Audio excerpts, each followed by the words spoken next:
कारी कारी अखिया में काला काला काजल, आए हाय कारी कारी अखिया में काला काला काजल।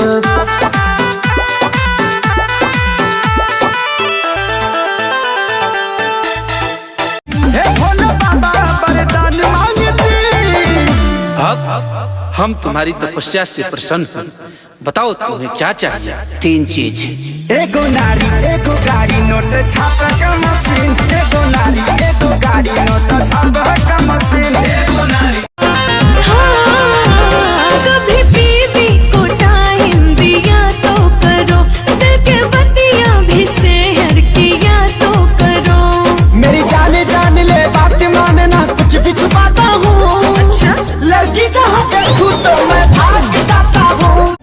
भोले बाबा वरदान मांगती। हम तुम्हारी तपस्या से प्रसन्न हैं। बताओ तुम्हें क्या चाहिए? 3 चीज। एगो नारी, एगो गाड़ी, नोट छापे का मशीन। एगो नारी, एगो गाड़ी, नोट छापे का मशीन। एगो नारी, एगो गाड़ी, नोट छापे का मशीन। ओम नमः पार्वती पते।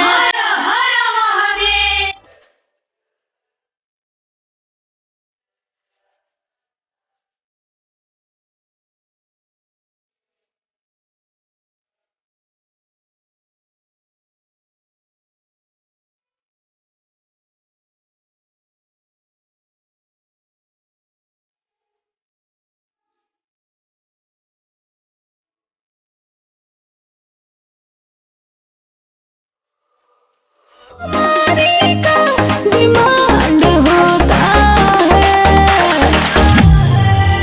बस समझ जा रे पगली, महाकाल का दीवाना बरांड होता है।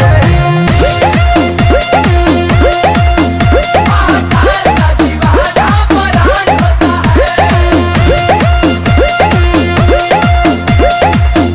बजते हैं डमरू और भस्म से